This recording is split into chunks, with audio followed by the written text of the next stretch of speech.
Hola, buenos días, feliz sábado. Bueno, ya estamos aquí con nuestro invitado, el doctor Rafael Daután. Hola, Rafa, bienvenido. Hola Ronald, ¿qué tal? ¿Cómo te ha ido? ¿Todo muy bien? Hoy vamos a tratar de hablar, vamos a tocar el tema del embarazo ectópico. Pero bueno, antes de empezar a hablar sobre el tema, vamos a presentar a mi invitado, el doctor Rafael Daután. Es médico cirujano, egresado de la Universidad de Carabobo, Venezuela, especialista en ginecología y obstetricia. Y también tiene un fellowship en la Universidad en Bogotá, ¿no, Rafa? Sí, en la universidad, en el Hospital de San José, en Bogotá, un fellowship en uroginecología y piso pélvico y endoscopia ginecológica.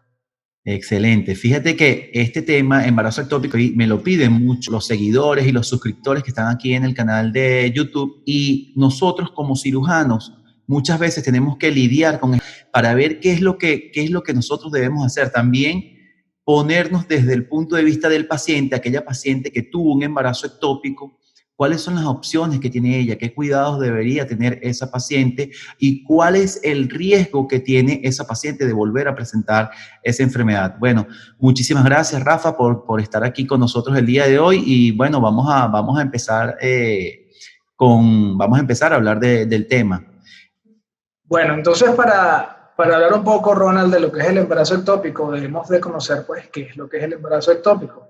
Y el embarazo ectópico es aquel que se desarrolla fuera de la cavidad uterina. Tenemos aquí la cavidad de la matriz o del útero, que es donde normalmente debería de formarse el embarazo, pero en ocasiones, aproximadamente un 2% de los casos, pues se forma fuera de la misma. Aproximadamente el 98% de los casos se forma a nivel de las trompas de falopio, que tenemos aquí, un embarazo ectópico que se formó fuera de su sitio donde se debería de formar. Ahora bien, hay diferentes sitios de localización del embarazo ectópico, como te dije, el 98% de las veces se forma a nivel de la trompa de falopio y a su vez se divide en las posiciones donde se vaya a formar. Tenemos el más común a nivel de la ampolla, ¿okay? Luego le sigue a nivel de la fimbria como tal, luego le sigue el istmo de la trompa y pues de los más peligrosos, el embarazo que se forma a nivel del cuerno o de la porción intersticial también, que así se le llama. Hay otros menos comunes, pero que nos pueden llegar a la consulta o a la emergencia, que es el embarazo localizado a nivel de la cicatriz de la cesárea anterior, otros a nivel del ovario, mejor dicho, otros a nivel del cuello del útero y otros menos frecuentes, pero muy peligrosos también, que es a nivel de la cavidad abdominal, bien sea en el intestino, en el peritoneo, que es la membrana que recubre la cavidad abdominal y que muchas veces pueden complicar y comprometer la vida de la paciente. Bueno, vamos a ver ahora de los factores de riesgo, ¿no? ¿Qué pacientes tienen más riesgo de presentar un embarazo ectópico? Y es que la mayoría de las pacientes, aproximadamente la mitad de ellas, no tienen ningún factor de riesgo. Es decir, cualquier paciente en edad reproductiva está en riesgo de tener un embarazo ectópico. Eso es muy importante recordarlo.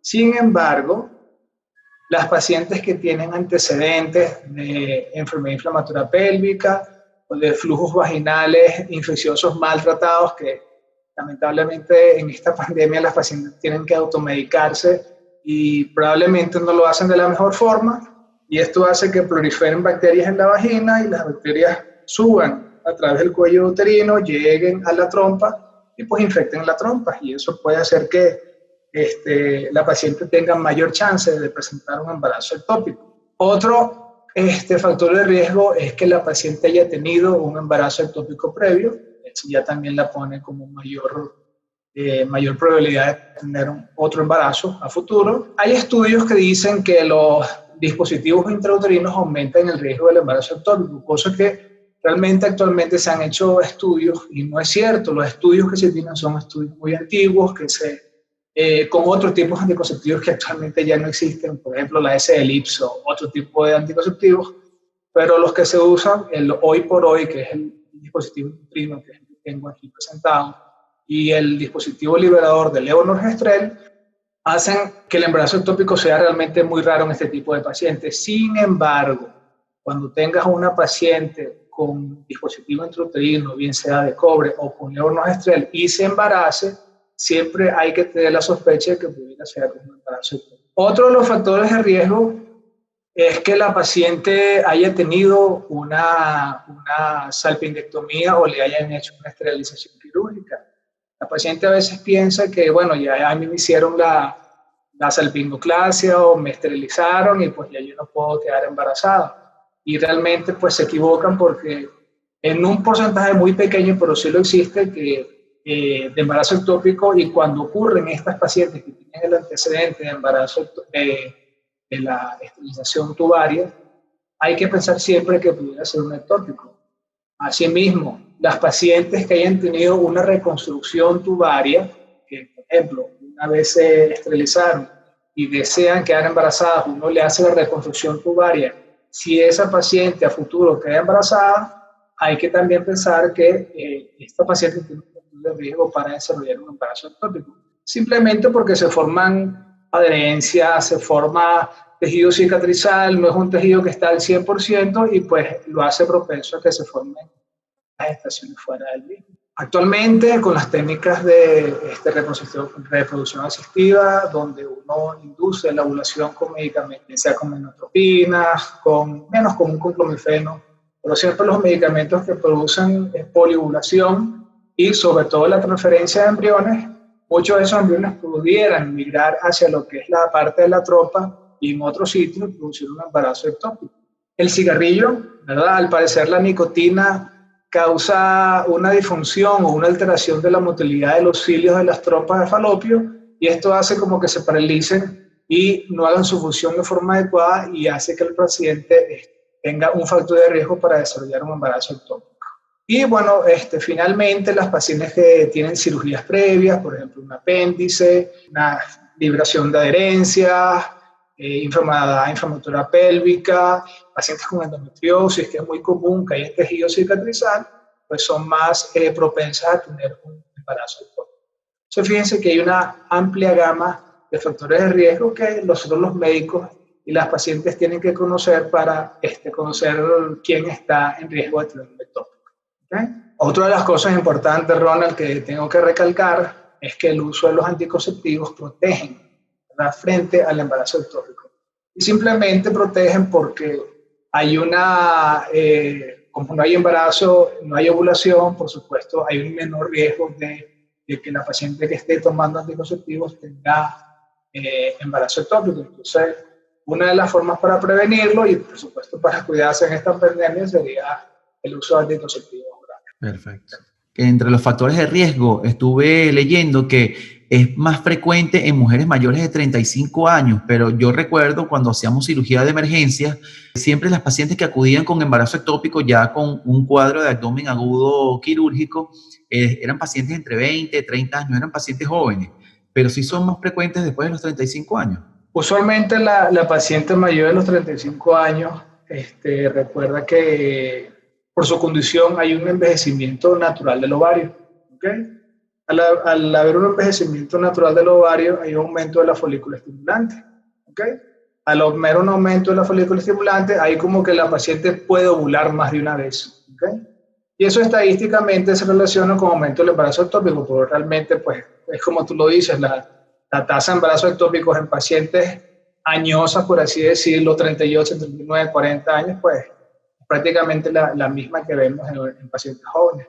De hecho, es más frecuente en pacientes jóvenes. También porque lo leíste, puede también ser que las pacientes que tengan más de 35 años estén buscando hijos y pues vayan a ginecólogos para buscar hijos, les manden medicamentos para ovular y por supuesto eso ya de por sí lo pone en una condición predisponente para tener un embarazo ectópico, ¿okay? Porque el embrión se forma fuera de la cavidad uterina. Ok. Muy bien, vamos a ver cuál sigue ahorita. Ok, me dijiste que el diagnóstico, ¿no? Sí, muy, muy importante ver cómo nosotros podemos hacer para diagnosticar a estas pacientes. Yo creo que también eso depende también como del cuadro clínico, como se presente la paciente, ¿no, Rafa? Hay pacientes que pueden acudir a tu consulta de repente presentando solamente amenorrea, como hay pacientes que pueden acudir con un dolor abdominal. ¿Cómo tú manejas estas pacientes? Bueno, fíjate, para hacer el diagnóstico hay que hacerlo desde el punto de vista primero clínico, porque es la paciente que te va a llegar a la consulta. Y es que la gran verdad es que la mayoría de las pacientes te llegan así, como que si nada, a un control ginecológico, ¿okay? En ocasiones con un sangrado, en ocasiones mi doctor sabe que tengo 2 semanas que no me baja el periodo, pues quiero saber qué ¿Sabes está qué? pasando. Sí, que simplemente llega a la consulta por una molestia levemente, una molestia y un sangrado transvaginal, y es cuando uno lo examina y le hace ultrasonido, que es cuando ves que el paciente tiene la sospecha de tener un embarazo ectópico, ¿no? Está el otro espectro de paciente, que es la que te llega realmente a la sala de emergencias por un dolor fuerte, abdominal, mucho dolor, mucha irritación peritoneal. Cuando la examinas, el abdomen está doloroso. Muchas veces, en el peor de los casos, tienen alteración de los signos vitales. En el peor de los casos, te pueden llegar pacientes con un shock hipovolémico, ¿okay?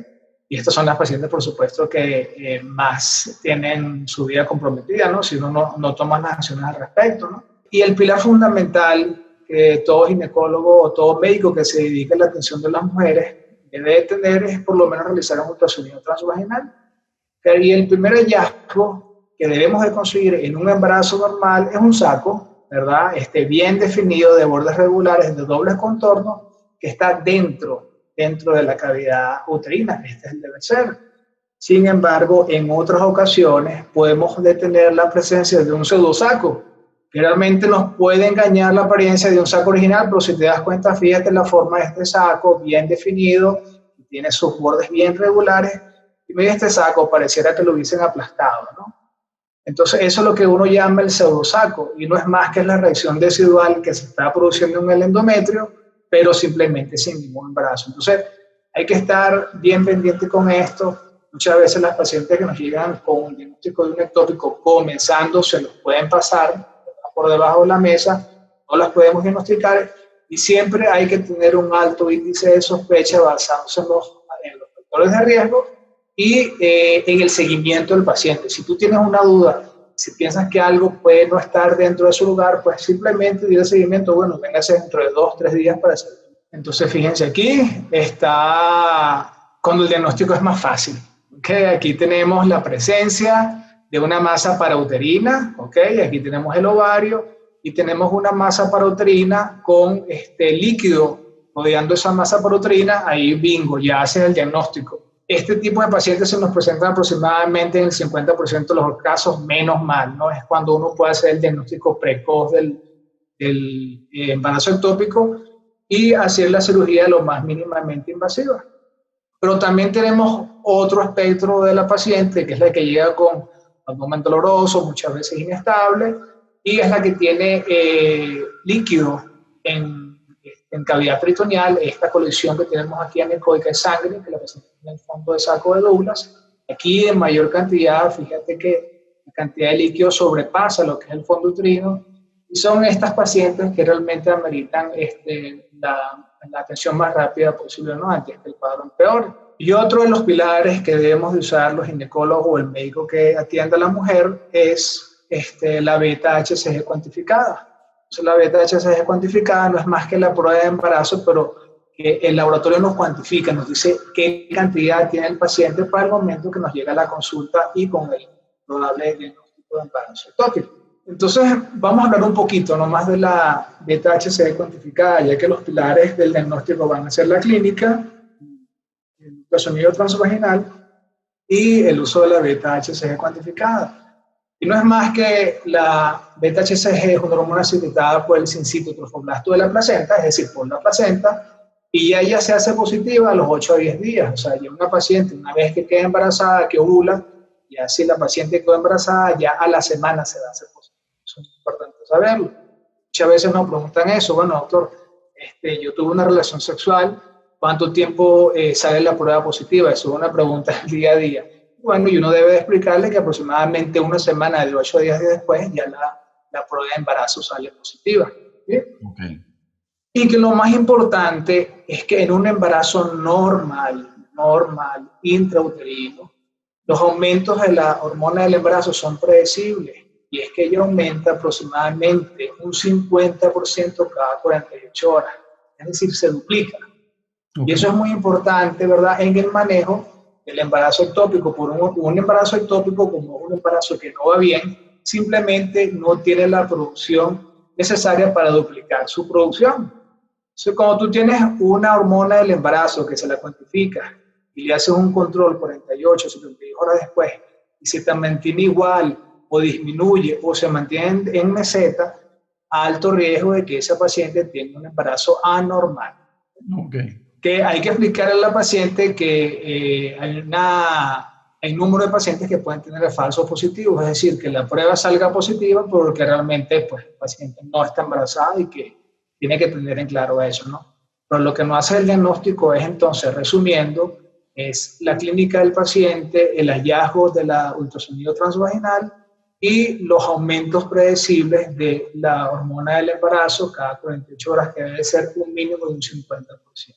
Y aquí toqué, o sea, y aquí me estoy saliendo fuera de la parte del paciente como tal, y aquí es más que todo a nivel médico. Bueno, y hay una zona que se llama la zona de discriminación, que se habla mucho en lo que es la parte del embarazo ectópico. Y no es más que la concentración mínima de beta-HCG en la cual debes de apreciar un embarazo intrauterino. La concentración mínima en la que tú tienes que ver un embarazo dentro del útero. ¿Okay? El número varía. Algunos médicos lo toman como 1500, otros lo toman como 3500, ¿no? Mientras tú te acerques más a 1500, tienes la probabilidad de que, vamos a decir, hagas un subtratamiento del paciente o que cometas pues iatrogenia. ¿Qué quiero decir con esto? Por ejemplo, una paciente que te llegue con 1500 a 2000 unidades de beta-HCG, pero puede haber, son rarezas, pero pueden ocurrir, ¿no?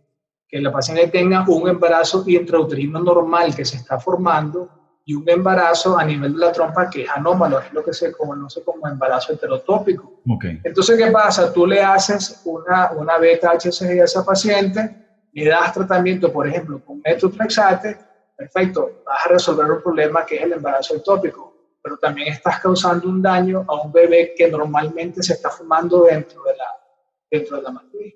Y eso pues puede llevar a problemas incluso penales, ¿no?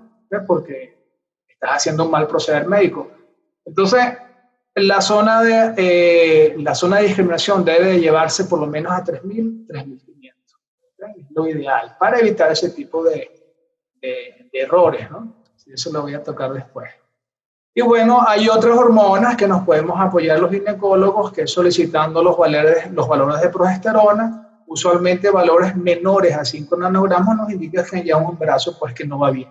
O es un embarazo ectópico o es un aborto en evolución. Los valores de progesterona siempre están íntimamente ligados con los de HCG. Niveles de HCG elevados, niveles de progesterona usualmente elevados. Entonces, por supuesto, si tú tienes una producción anómala de HCG, vas a tener valores de progesterona también normales. Entonces, también uno puede apoyarse con los valores de progesterona. Ahora bien, hay dos tipos de tratamiento en el embarazo ectópico. Ya la paciente nos llegó, ya tenemos el diagnóstico claro de que es un embarazo ectópico. Ahora vamos a ver cómo vamos a resolver, cómo le vamos a resolver el problema al paciente. Y simplemente hay dos tipos de tratamiento. Aquí voy a hablar del embarazo ectópico que no está roto, que está organizado. Este es el mejor escenario. Y el tratamiento médico se reserva para las pacientes que están hemodinámicamente estables, por supuesto. El tamaño de la lesión es menos de 4 centímetros. Otros dicen que es 3.5, pero un buen punto de corte es 4 centímetros. Pacientes que no tienen actividad cardíaca el feto.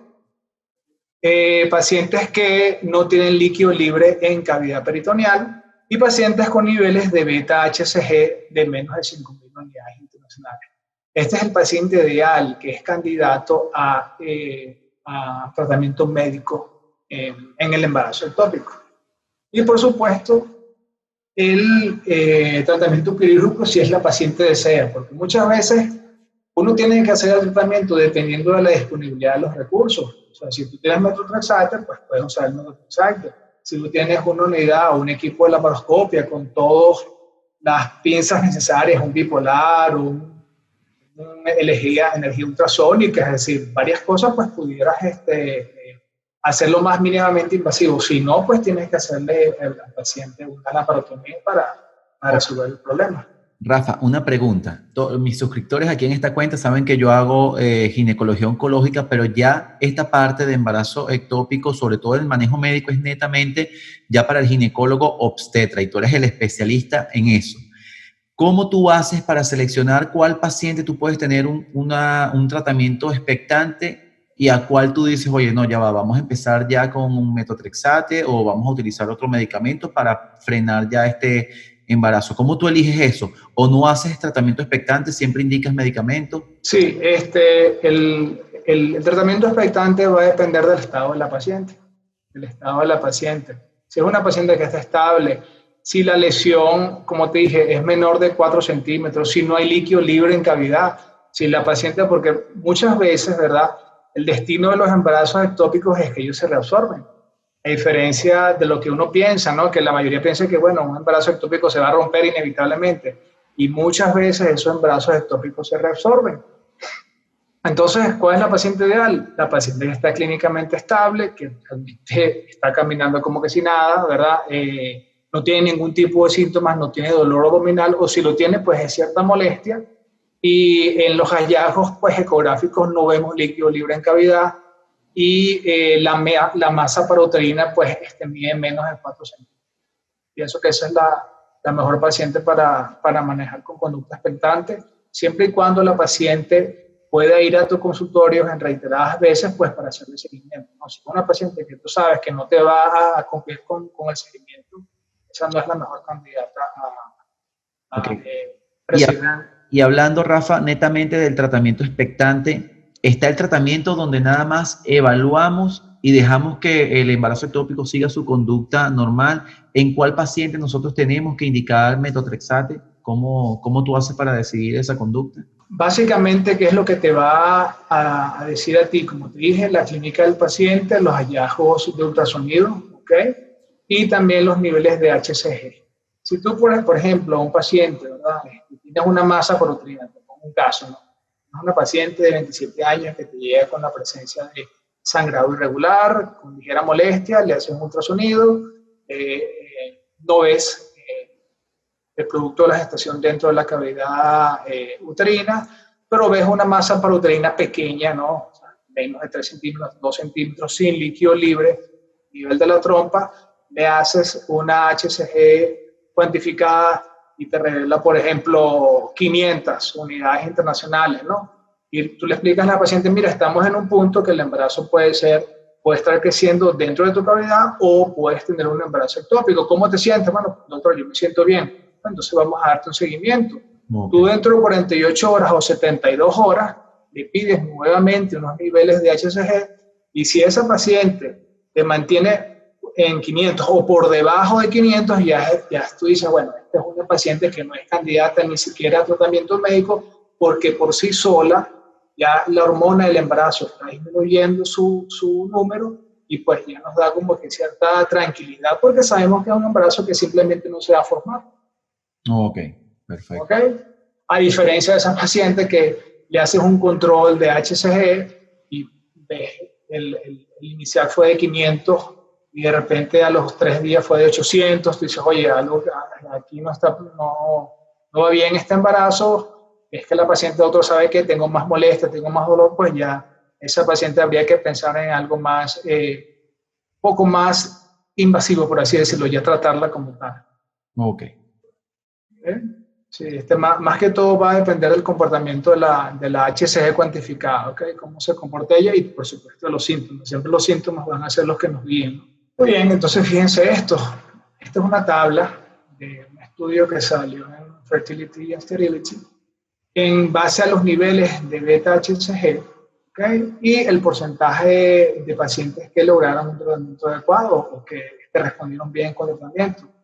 Fíjate que las pacientes que estuvieron por debajo de 5.000 unidades internacionales de HCG son las que tuvieron la mayor cantidad de curas, ¿okay? Solamente con tratamiento médico.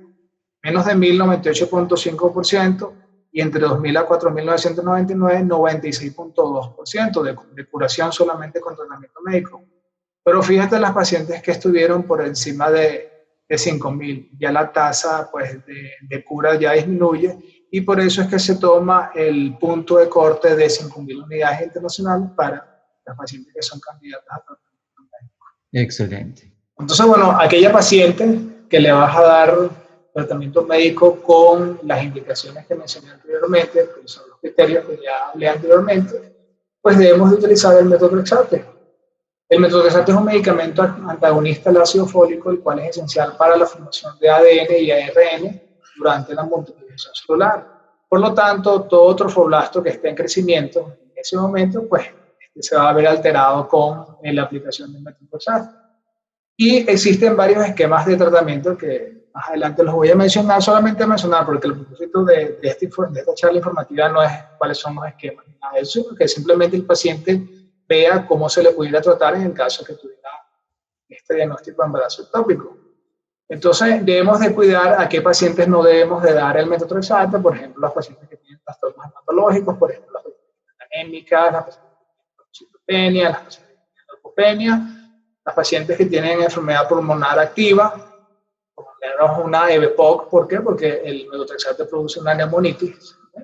Pacientes con enfermedad ulceropéptica, pacientes con hepatopatías, porque el metotrexate se metaboliza a nivel del hígado y se excreta por el riñón. Entonces, pacientes con hepatopatías, pues, tenemos que tener precaución para administrar el mismo. Y pacientes con estados de inmunodeficiencia, bien sea HIV o pacientes que están recibiendo otro tipo de quimioterapia por un tumor. Y bueno, aquí básicamente les traje a colación cuáles son los regímenes de tratamientos de metotrexate. Pues hay muchos realmente.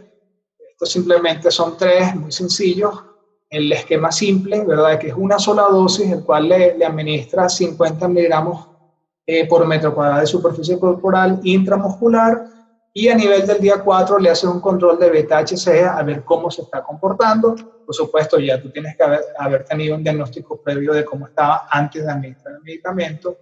Posteriormente, a la semana, al día 7, le haces un control de HCG, y si hay un incremento mayor o igual al 15%, una disminución del mayor o igual al 15%, ¿verdad? Tienes que repetir la HCG hasta que sea indetectable. O sea, tiene que haber por lo menos un 15% de disminución de las cifras de HCG. Si no es así, pues ya debes de colocarle como que una dosis de refuerzo. Ok, Una dosis de refuerzo. Y al día 11 volverle a hacerle un HCG. O sea, es decir, son varios esquemas de tratamiento. Por ejemplo, el esquema de 2 dosis, en el cual le vas a colocar 2 dosis en el día 1 y en el día 4. ¿Okay?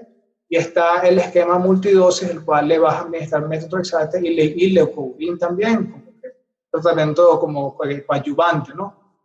Entonces, todo esto con la finalidad de disminuir los niveles de beta-HCG en el embarazo que se transforma. Aquellas pacientes a quien se le va a dar tratamiento quirúrgico, ¿okay?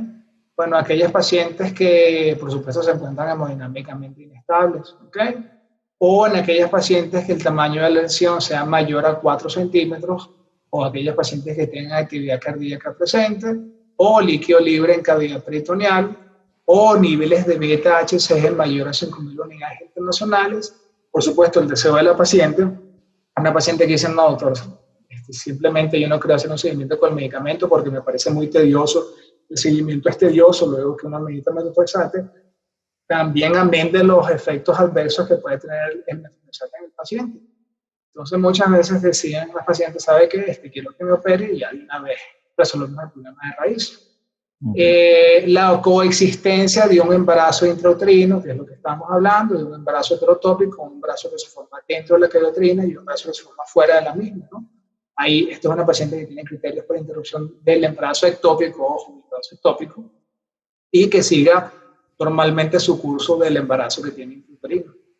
Y, por supuesto, las pacientes que tienen un tratamiento con metotrexate fallido, simplemente aquella paciente que durante todo el seguimiento que tú hiciste con metotrexate no haya disminuido los valores mayor o igual a un 15% de los valores basales. ¿Okay? O simplemente una paciente que tenga contraindicación para el uso de metotrexate, de los cuales ya hablé previamente. Ahora bien, tratamiento quirúrgico. del embarazo ectópico. Simplemente hay dos tipos de tratamiento, la salpingostomía y la salpingectomía. La salpingostomía simplemente se hace una incisión, ¿verdad?, en el borde antimesentérico, bien sea, puede ser con una pinza laparoscópica tipo tijera, tipo hook, ¿verdad?, con la disponibilidad de la que tú tengas, le haces una incisión y sacas el embarazo ectópico con una pinza, ¿verdad? Haces un buen lavado para evaluar que no te queden restos de tejido embrionario o tejido trofoblástico, y tienes dos opciones: o la dejas abierta, ¿verdad?, o le puedes hacer unos puntos con Vicryl. ¿Okay? Desde el punto de vista en la literatura no hay ninguna diferencia, bien sea la dejes abierta o la cierres, no hay ninguna diferencia en cuanto a las tasas de fertilidad, en cuanto a las tasas de recidiva de embarazo ectópico. O sea que o la dejes abierta o la suturas, pues ya va a depender de la destreza y del gusto del cirujano, porque estadísticamente no hay ninguna. Ese es el caso de que el embarazo esté circunscrito, ¿verdad?, dentro de la trompa, que no esté roto, ¿no? Otra de las cosas que se nos pueden presentar es que el embarazo esté prácticamente a nivel de la fibria. ¿Okay? En este caso, ¿verdad?, uno hace lo que se llama un milking, que agarras la pinza, ¿verdad?, y como que ordeñas con cuidado, ¿verdad?, el extremo de la trompa como para sacar el embarazo ectópico, y luego haces un lavado de la cavidad abdominal. Ya para aquellas pacientes en las cuales tú le hacen la salpingostomía y, oye, no puedes controlar el sangrado, o el paciente que tú ves que coagulas y no puedes controlar, pues ya esta paciente ya es candidata a una salpingectomía. Y la salpingectomía consiste simplemente en retirar, pues, de raíz la trompa con todo y embarazo ectópico, y ya pues resolver. Todo va a depender de cómo se comporta el paciente y también el deseo de la paciente. Si la paciente ya te dice, ¿sabe qué, doctor? Vamos a aprovechar esta ocasión para hacer la esterilización quirúrgica, y ya de una vez le quitas el embarazo ectópico y le hacen la salpingectomía. Todo va a depender de varias situaciones. Ahora bien, la gran pregunta de las pacientes: doctor, luego del tratamiento médico o quirúrgico o expectante, ¿yo podré quedar embarazada nuevamente?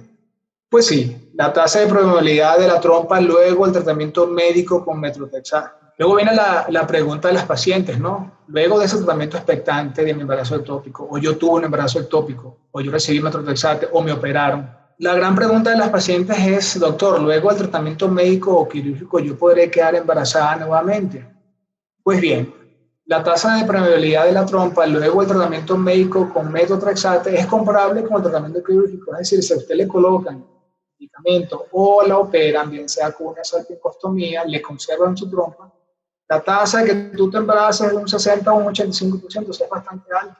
¿Okay? Sin embargo, tienes que explicarle a la paciente que hasta en el 20% de los casos, es decir, de cada 10 pacientes que tuvieron un ectópico y los operó, 2 pacientes te pueden nuevamente quedar embarazadas y hacer un ectópico. O sea, es muy claro que eso lo tiene a la paciente en mente, ¿no?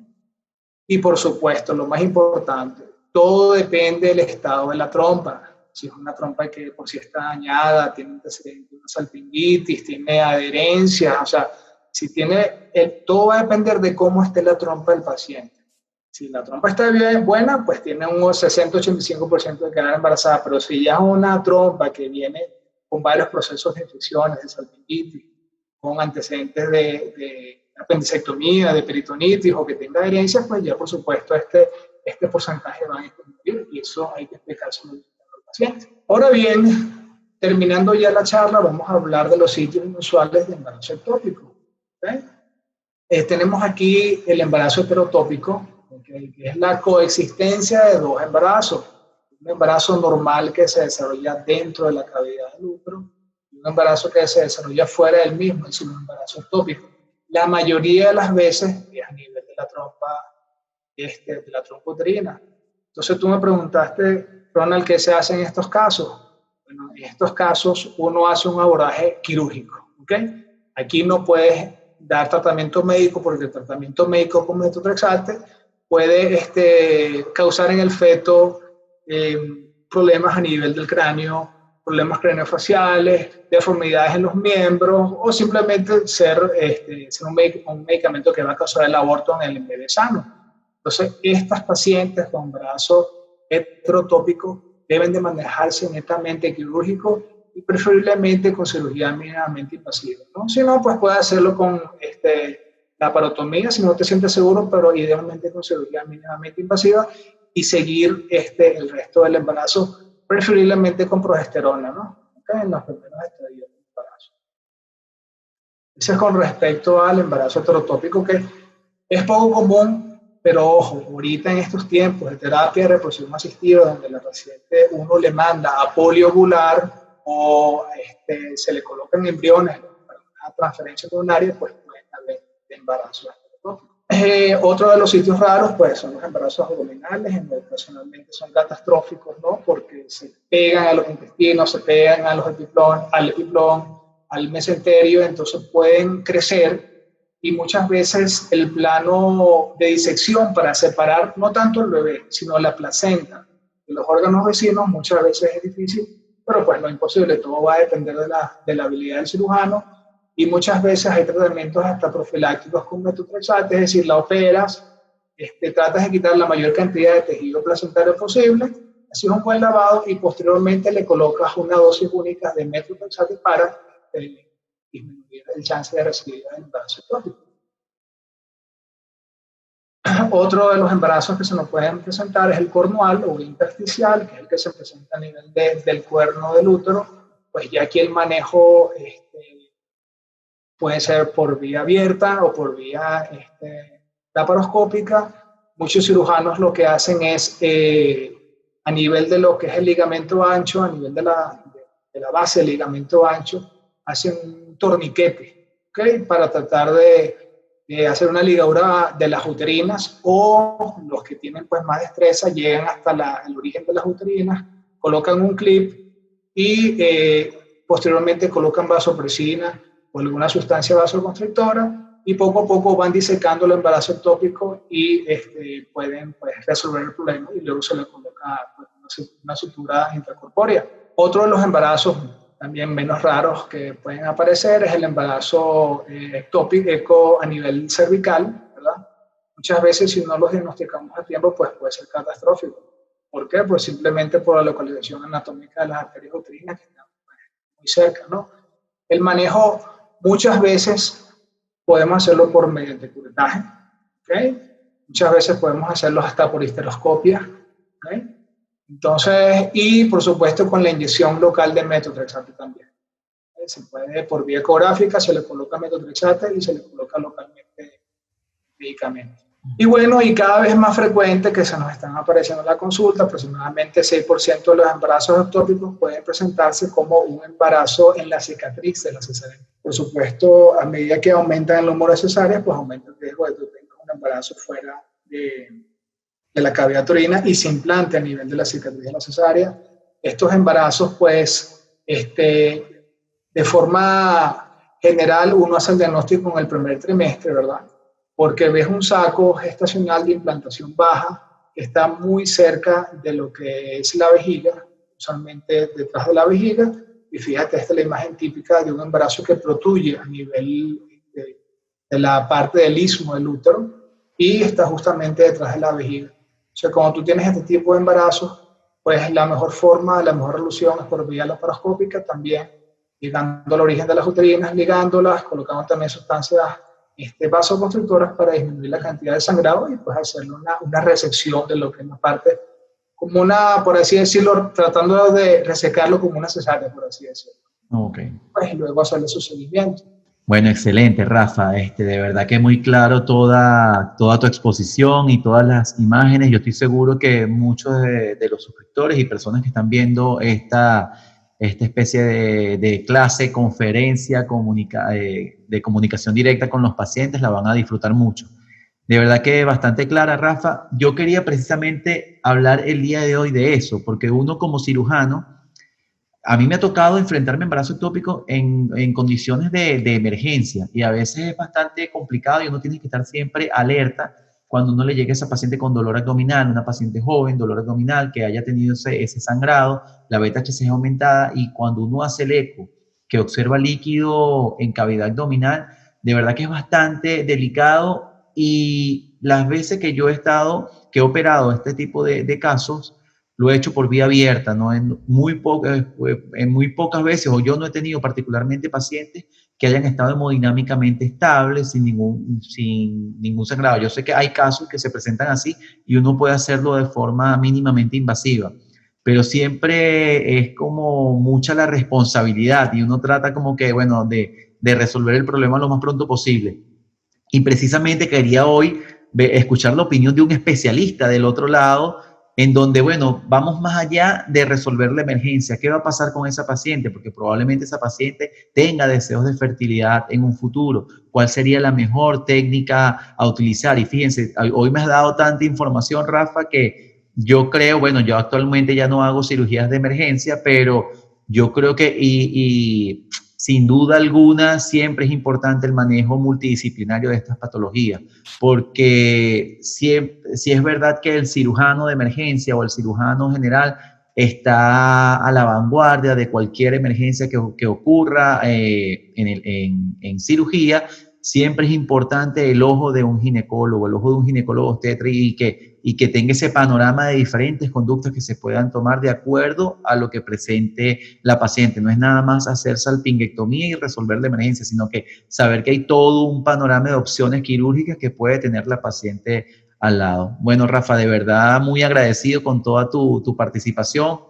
Yo con Rafa trabajábamos juntos cuando él estaba en Venezuela y éramos equipo quirúrgico, yo lo ayudaba en los casos de él me ayudaba a mí en algunos casos y hacíamos un buen equipo porque compartíamos esas diferentes perspectivas para el beneficio de la paciente. Rafael Daután ahorita está en México. ¿En qué parte de México estás, Rafa? Sí, yo ya estoy laborando en Saltillo, Coahuila, un estado del norte de México, está muy pegado a lo que es Monterrey y cerca de Estados Unidos. Pues ahí estoy en la parte privada y el año pasado estuve en la parte pública, pero bueno, actualmente me estoy desempeñando en la parte privada y pues paso consulta en la Clínica Ángeles, ¿verdad? Que queda en la zona centro de la ciudad. Y ahí pues con mucho gusto podemos atender a las pacientes que lleguen allá por cualquier problema desde el punto de vista ginecológico o obstétrico, ¿no? He visto que empezaste a utilizar también el Instagram. Tienes el Instagram Sí, doctor sí, Rafael Daután, ¿no? Ahí también lo pueden seguir. Es correcto. Doctor Rafael Daután. Ahí tengo que escribir todo mi nombre completo para que se pueda entender. No, eso yo lo voy a colocar aquí, no te preocupes, para que ellos lo puedan. Ahí pueden seguirme, yo ahí tengo información. Básicamente estoy comenzando con la parte de las redes sociales. Soy nuevo en esto y pues poco a poco voy a colocar información de este tipo pues para que las personas... Rafa, y una pregunta, ¿estás haciendo en México actualmente obstetricia nada más o estás haciendo también la parte de ginecología? También ginecología, ¿ok? Lo único que la parte mínimamente invasiva he tenido como 2 o 3 casos nada más. Pero fíjate, Ronald, que ahorita la tendencia, yo el año pasado estuve en la AAGL, como que la Asociación de Cirujanos Ginecólogos Laparoscópicos. Ok. O sea, todos lo operan por laparoscopia. Todos rotos, pueden tener 1000 mililitros de sangre en cavidad y se meten y pues, aspiran el contenido de la sangre y claro, eso tiene una curva de aprendizaje, ¿no? Uno cuando ve de vieja escuela, bueno, todo embarazo ectópico roto con embritoneo es igual a la parotomía. Pero realmente eso ha cambiado mucho, ¿no? Sí. Mucho porque también hay más dispositivos de energía, ¿no? Energía bipolar, energía ultrasónica, simplemente colocas la pinza y ya te hace prácticamente el trabajo. Entonces eso, pues... Yo pienso que si tú te acostumbras, hay la laparoscopia como un medio de abordaje. Por ejemplo, nosotros que, bueno, nos formamos utilizando electrocauterio. Yo no me veo operando sin un electrocauterio. O sea, siempre lo utilizamos en el momento de hacer una cirugía abierta. Ya cuando tú te acostumbras a hacer un procedimiento por la laparoscopia, es difícil, difícil volver a hacer la laparotomía. Y es como dices tú, por ejemplo, que a ti cuando como cirujano, ¿no? A ti cuando te llegan los embarazos ectópicos te llegan rotos. A diferencia de los ginecólogos que cuando nos llegan los primeros estadios. El paciente llega con un sangrado, con una ligera molestia. Entonces ahí como que te da más chance de tú tener tiempo de, bueno, vamos a hacerlo más mínimamente invasivo, ¿verdad? O dar la conducta expectante y poder tratar de mejor forma al paciente. Claro, como ya les llega a ustedes, le llegan con lo bueno, el paciente pálida y eso. Pero sí se pueden llevar a cabo. Y oye, tengo colegas que hacen unas cirugías pues, hermosas porque se van por la laparoscópica, claro, porque eso por la parotomía es muy difícil llegar a la uterina, ¿no? Al origen de la uterina. O sea, se van al origen de la uterina, la ligan y luego hacen lo que tienen que hacer y ya, o le ponen un clip. Yo he visto estas técnicas y también para hacer miomectomías. También hay personas hacer miomectomía, o sea, todo lo que te pueda aumentar el riesgo de un sangrado uterino. ¿Cómo ven en México al médico venezolano? ¿Cómo ha sido tu experiencia? Bueno, realmente los médicos mexicanos, verdad que son unas personas realmente muy, muy buenas porque nos han abierto las puertas. Por supuesto, eso también depende de cómo uno trabaja. Ya ellos se dan cuenta cómo trabajamos los médicos venezolanos de forma general y eso nos ha abierto las puertas. Y ya pues yo tengo un equipo de trabajo que siempre me llaman para operar, o sea, como que se sienten como que confiados con uno. Y eso pues le da a uno como que el entusiasmo y que lo estás haciendo bien, ¿no? Porque simplemente si no te llaman es porque no lo estás haciendo bien, ¿no? Sin duda alguna, eres un gran recurso que ha ganado México ahorita. Y bueno, y yo siempre trato de comunicarme con Rafa y decirle, mira, ¿cuándo vienes para acá? Aunque sea de pasadita. No, y de hecho, pues mis planes son también, pasa que ahorita en esta pandemia, ahorita pues uno está como que atado de manos, pero pues mis planes son seguir trabajando allá y seguir aportando para México y pues formar un puente, ¿no? Ahorita que estamos en este mundo globalizado. Chévere. Qué bueno, Rafa. Ay, bueno, y felicidades que estás empezando también con tu vida de padre. Una bebé recientemente. ¿Qué edad tienes ya? Son meses. Ya, ¿no? Tengo 40. Tengo 40 y yo. La bebé. La bebé. Va no, para 4 mesecitos. Ya sabes, un médico muy bueno de 40 años. La bebé tiene meses, ¿no? Se llama Aurora. Sí, tiene 3 meses y medio y se llama Aurora. Y ahí está durmiendo. Ahorita se levantó conmigo para hacer las láminas y ya se volvió a dormir. Qué bueno, chévere, Rafa. Bueno, seguimos en contacto, Rafa. Saludos a tu esposa, bendiciones para tu bebé y muchísimas gracias por participar aquí en mi canal de YouTube.